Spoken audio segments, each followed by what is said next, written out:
देश की निगाहें झारखंड और महाराष्ट्र के चुनावों पर टिकी हुई हैं, वहीं बिहार की राजनीति में भी सुगबुगाहट तेज हो गई है।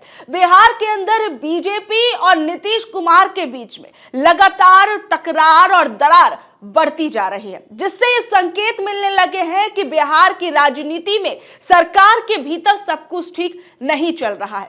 वहीं आज बिहार के अंदर नीतीश कुमार की तरफ से एक अचानक से बैठक बुलाई गई है और इस बैठक के अंदर कई बड़े मंत्री जो हैं वो बिहार सरकार के हो सकते हैं। एनडीए दल के बड़े नेता जो हैं वो इस बैठक के अंदर शामिल हो सकते हैं और इस बैठक के अंदर कई बड़े मुद्दों पर चर्चा की जाएगी।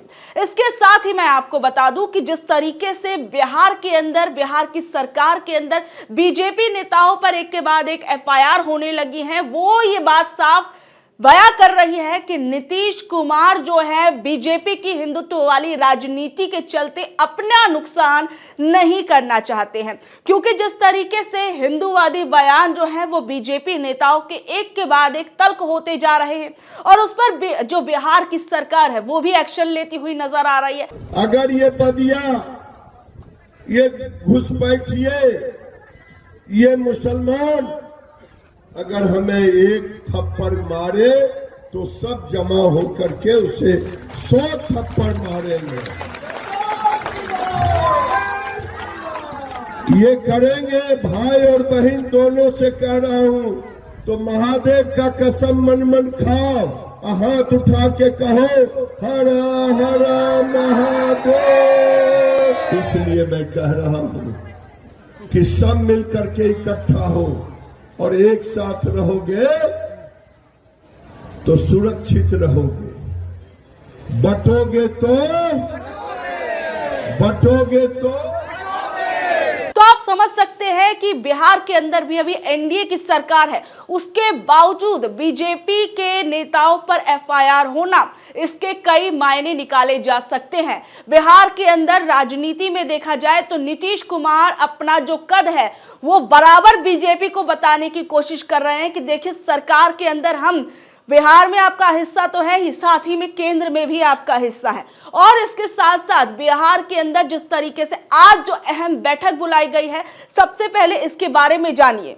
बिहार के अंदर उपचुनावों के बीच सीएम नीतीश कुमार आज एनडीए नेताओं की बड़ी बैठक कर रहे हैं। मुख्यमंत्री आवास में यह बैठक 11 बजे से शुरू हो गई है। इस बैठक में एनडीए के सभी सांसद, विधायक और 20 सूत्री के अध्यक्ष जो हैं और जिला अध्यक्ष सहित एनडीए घटक दलों के सभी वरिष्ठ नेता मौजूद रहने वाले हैं। केंद्रीय मंत्री भी इस बैठक के अंदर शामिल हो सकते हैं और अचानक मुख्यमंत्री की ओर से बुलाई गई इस बैठक के कारण विधानसभा चुनाव समय से पहले होने के कयास लगाए जा रहे हैं। देखिए जिस तरीके से बिहार के अंदर 4 सीटों पर उपचुनाव होने वाले हैं और इन 4 सीटों के उपचुनावों को बिहार के लिटमस टेस्ट के रूप में देखा जा रहा है, क्योंकि इन उपचुनावों से काफी कुछ विधानसभा चुनावों को भी देखकर माना जाएगा कि क्या कुछ बिहार के विधानसभा चुनावों में हो सकता है। वहीं आज बिहार के अंदर नीतीश कुमार कह सकते हैं कि बिहार के विधानसभा चुनावों को समय से पहले कराया जाए। तो आप समझ सकते हैं बीजेपी पार्टी इस बात को लेकर अब राजी होगी नहीं होगी, इस पर बीजेपी पार्टी का क्या कुछ रहेगा रुख, वो भी अपने आप में अहम हो जाएगा। क्योंकि देखिए सबसे बड़ी चीज कि बिहार के अंदर एक तरफ जहां एनडीए अपने आप को मजबूत करने की कोशिश करेगा, नीतीश कुमार जो है वो अपना कद बार बार बीजेपी को याद दिलाने की कोशिश करेंगे बिहार की राजनीति के अंदर, वहीं प्रशांत किशोर की पार्टी भी इन चुनावों में उतरेगी और साथ ही में आरसीपी सिंह भी अपनी पार्टी बनाने जा रहे हैं, जो कहीं ना कहीं बिहार के अंदर एक कड़ी टक्कर या कहीं चुनौती जो है वो बिहार के अंदर एनडीए के लिए खड़ी हो सकती है।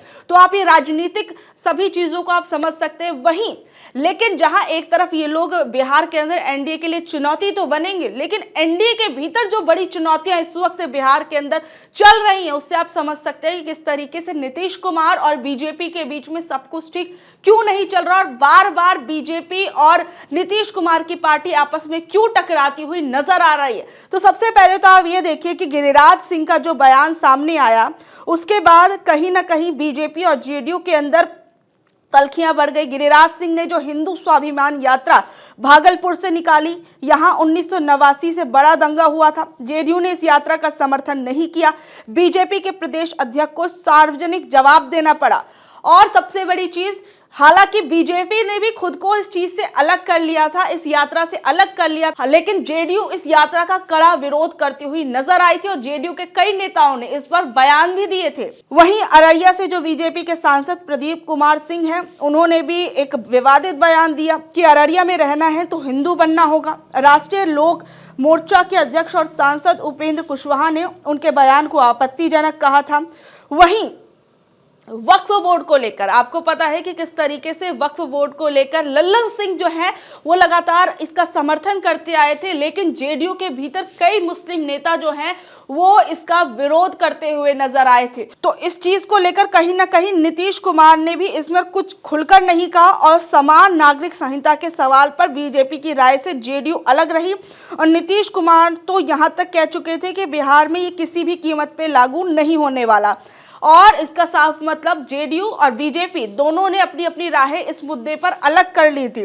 और देश के अंदर जातीय जनगणना को लेकर भी जेडीयू पार्टी काफी ज्यादा मुखर होकर नजर आई थी और उसने लगातार देश में जातीय जनगणना के सवाल पर बीजेपी और जेडीयू के सुर जो थे वो लगातार अलग रहे।